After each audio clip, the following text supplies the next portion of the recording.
সম্বৰ্ধনা জনাব বিচাৰিছো।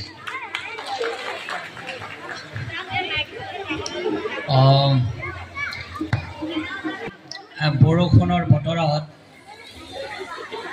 কণ কণ ছাত্ৰ ছাত্ৰীসকল অভিভাৱকসকল আজি আপোনালোক ইমান হেঁপাহেৰে যে আহিছে,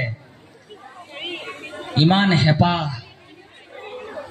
ইমান শক্তি কেৱল মাত্ৰ বহাগ নামৰ এই শব্দটোৱে দিব পাৰে। এইটোৱে হৈছে বহাগ, য'ত বৰষুণ ধুমুহাই মানুহৰ জীৱনলৈ এক নতুন প্ৰাণৰ সঞ্চাৰ কৰিব পাৰে। বিহু নাচে, ঢোলৰ শব্দই পেপাৰ লিহিৰি সুৰে, বাঁহীৰ সুকোমল ধ্বনিৰে মানুহৰ জীৱনলৈ নতুন এক প্ৰেৰণা, নতুন এক শক্তি লৈ আহিব পাৰে। ইয়াৰ নামেই হৈছে বহাগ। আৰু সেইকাৰণে বহাগ আচলতে দিন মাহ আৰু বছৰৰ আশ্ৰিত যৌৱন, শাৰী শাৰীকৈ বহি থকা চিত্ৰ প্ৰতিযোগী মনৰ দুৱাৰেদি পৰিভ্ৰমী ৰঙীন বহাগ আহে লুইতৰ ইপাৰে সিপাৰে। নাহৰকটীয়া অগ্ৰণী এটা সাংস্কৃতিক সামাজিক অনুষ্ঠান নাহৰকটীয়া জুবলি মিউজিক ক্লাবে আজি 5টা বছৰ ধৰি যে গুৰুত্বপূৰ্ণ দায়িত্ব তেখেতসকলে পালন কৰি আহিছে, সমাজ জীৱনক উৰ্বৰ কৰাৰ বাবে, অসমীয়া সংস্কৃতিক নতুন প্ৰজন্মৰ মাজত সিঁচি দিবৰ বাবে।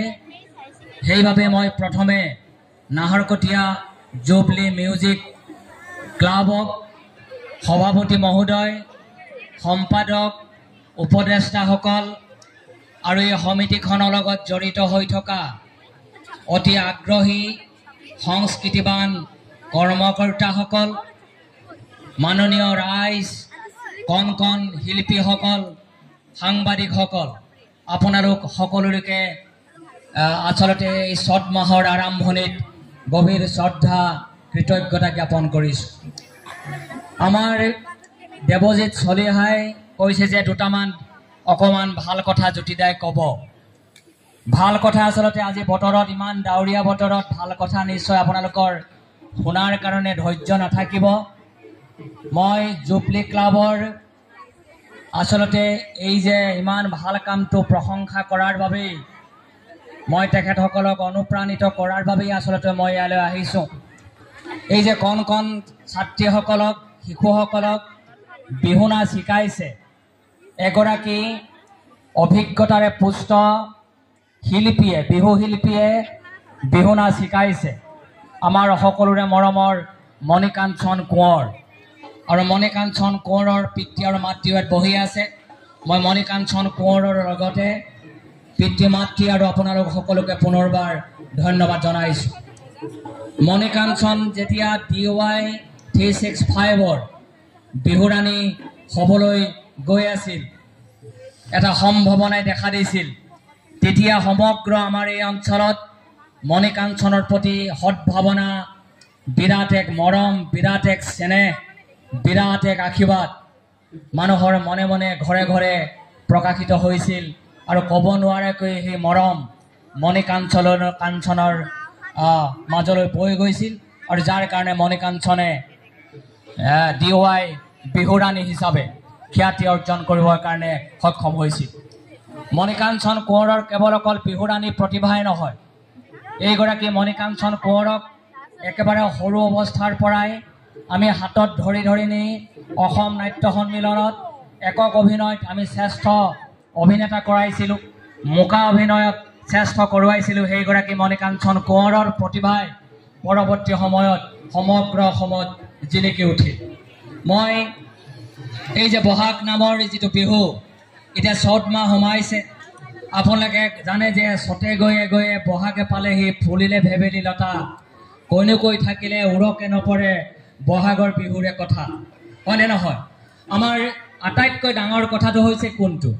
এই যে 139গৰাকী কণ কণ ছাত্ৰ ছাত্ৰীক, 39জন ঢুলীয়াক এই যে প্ৰশিক্ষণটোৱে ভৱিষ্যতৰ বৰ অসমৰ ভেটি নিৰ্মাণ কৰা, সমন্বয় নিৰ্মাণ কৰা, জাতি প্ৰেমত আপ্লুত হ'বলৈ সৃষ্টি কৰা বহাগ নামৰ এই বিহুটোৰ লগত সংপৃক্ত হৈ থকা বিহু নাচ, ঢোল বাদন, পেঁপা বাদন, বাঁহী বাদন, সুতুলি বাদন, এইবিলাকৰ প্ৰতি গগনা বাদন, এইবিলাকৰ প্ৰতি বিৰাট এক আকৰ্ষণ সৃষ্টি কৰিব আৰু তেওঁলোকক প্ৰেৰণা যোগাব।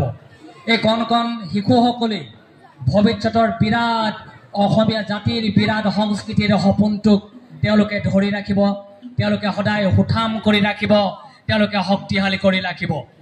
এতিয়া কোৱা হয় যে আমাৰ বহাগৰ বিহুটো কেতিয়াবা কেতিয়াবা বিজতৰীয়া স্বৰূপ লৈছে নেকি। বহাগ বিহুটোক যিসকলে বাণিজ্যিক হিচাপে গ্ৰহণ কৰিবৰ কাৰণে যত্ন কৰিছে সেইসকলে কেতিয়াবা কেতিয়াবা ক'ৰবাত বিহুটোক অকণমান বেয়া কৰিছে নেকি। এই ধৰণৰ এটা আমাৰ মাজত শংকা, আমাৰ মাজত এটা দুৰ্ভাৱনা আমাৰ মাজলৈ আহে। কিন্তু নিজৰ স্বকীয় বৈশিষ্ট্য আমি ৰক্ষা কৰি বহাগ বিহুক যদি কোনোবাই ব্যৱসায়িক ভিত্তিকভাৱেও লয় তাত আপত্তি কৰিব লগা নাই।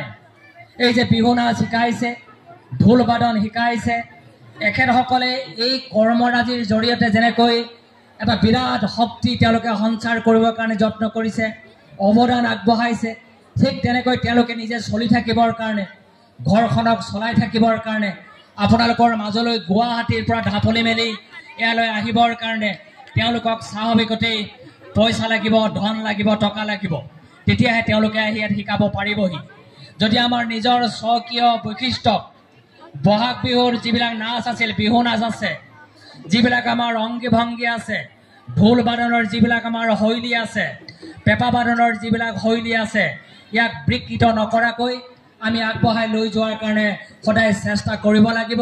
আৰু আমাৰ অভিজ্ঞ প্ৰশিক্ষকসকলেও সেই ধ্যান ধাৰণাক সাৰোগত কৰি আমাৰ সমগ্ৰ নাহৰকটীয়া অঞ্চলৰ এই কণ কণ ছাত্ৰ ছাত্ৰীসকলক নাহৰকটীয়া জুবলি ক্লাবৰ জৰিয়তে 10 দিনীয়া প্ৰশিক্ষণৰ কাৰ্যসূচী তেখেতসকলে উদযাপন কৰিছে।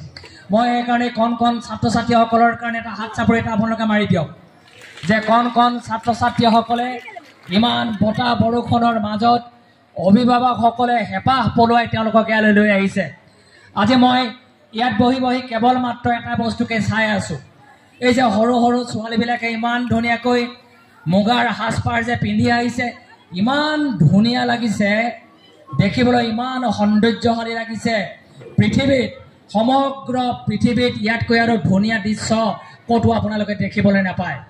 যদি ভালকৈ চাব জানে, যদি নিজৰ সংস্কৃতিৰ প্ৰতি শ্ৰদ্ধা আছে, ভক্তি আছে, তেতিয়া চাব জানিলে ইমান ধুনীয়া দৃশ্য আপোনালোকে ক'তো নেদেখে। আজি এইসকল মহিলাই ইমান ধুনীয়াকৈ সাজপাৰ পিন্ধি আহিছে। মই সেইকাৰণে কওঁ, আজিৰ দৰেই তোমালোক সদায় ধুনীয়া হৈ আহিবা, সমাজত ধুনীয়াকৈ সাজপাৰ পিন্ধি বহিবা, আঁকোৱালি ল'বা, গুণগুণাবা বহাগৰ স্তৱক, গুণগুণাবা বহাগৰ কবিতা, গুণগুণাবা বহাগৰ নাম। তেতিয়া সমগ্ৰ এই অঞ্চল আমাৰ বহাগ বহাগ হৈ আমাৰ সংস্কৃতিৰ উদ্ভাসিত চেতনাই বিভিন্ন জাতি জনগোষ্ঠীৰ মাজত এক বিৰাট সমন্বয় সৃষ্টি কৰিবৰ কাৰণে সক্ষম হ'ব। বহাগ কেৱল এতিয়া অকল অসমীয়া বহাগ হৈ থকা নাই, কিন্তু শিপাডাল কিন্তু আমাৰ, শিপাডাল কিন্তু বহাগৰ শিপাডাল হৈছে আমাৰ অসমীয়া মানুহখিনিৰ। এই বহাগৰ শিপাডাল ইমান ডাঙৰকৈ প্ৰসাৰিত হ'ল, যাৰ বাবে সমগ্ৰ বিশ্বৰ বিভিন্ন জাতি জনগোষ্ঠীক এই শক্তিশালী বহাগৰ শিপাডালে আঁকোৱালি ল'বৰ কাৰণে সক্ষম হৈছে। এতিয়া বিহুৱে গৈ সমগ্ৰ বিশ্বত দপদপাই আছে। আপোনালোকে সকলোৱে জানে যে 80ৰ দশকত স্বদেশৰ দেওঘৰীয়াৰ নেতৃত্বত প্ৰথম দিল্লীত আমাৰ নাহৰকটীয়া বিহুৱে বিহু মাৰিছিল, হুঁচৰি মাৰিছিল। দিল্লীলৈ প্ৰথম ক'ৰ বিহুৰ গৈছিল? নাহৰকটীয়াৰ পৰা হুঁচৰি গৈছিল প্ৰথম স্বদেশৰ দেওঘৰীয়া নেতৃত্বত, হিৰণ গগৈৰ নেতৃত্বত, যমুনা গগৈৰ নেতৃত্বত অন্যান্য শিল্পীসকল আছে। আমাৰ অমূল্য ককাইদেউ বোধ কৰোঁ সেই শিল্পী দলটোত আছিল। এনেকৈ বিভিন্নজন জ্যেষ্ঠৰ শিল্পী, কনিষ্ঠ শিল্পীৰ সহযোগত দিল্লীত প্ৰথম বিহু মাৰিছিল। গতিকে কিমান আমাৰ গৌৰৱৰ বিষয়। আমাৰ সমগ্ৰ নাহৰকটীয়াক নতুন এটা প্ৰাণৰ সঞ্চাৰ দিবৰ কাৰণে, সংস্কৃতিৰ এক বিৰাট সুঁতি নিৰ্মাণ কৰাৰ বাবে নাহৰকটীয়া জুবলি ক্লাবে যি পদক্ষেপ গ্ৰহণ কৰিছে, পুনৰ তেওঁলোকলৈ মই গভীৰ শ্ৰদ্ধা, কৃতজ্ঞতা, ধন্যবাদ জ্ঞাপন কৰি আজি মঞ্চ মুকলি হ'ল বুলি ঘোষণা কৰিছোঁ। ধন্যবাদ। আনুষ্ঠানিকতা কিছু কৰি যাব লাগিব। বতৰে যিমানেই বিধি পথানে নিদিয়ক এই মঞ্চ মুকলি কৰিব আমাৰ শ্ৰদ্ধাৰ সন্মানীয় নাহৰকটীয়া মহাবিদ্যালয়ৰ অধ্যক্ষ ডক্টৰ জ্যোতিপ্ৰসাদ কোঁৱৰদেৱে। আমি তেখেতক এই অনুষ্ঠানটিত সহায় অনুৰোধ জনাইছোঁ।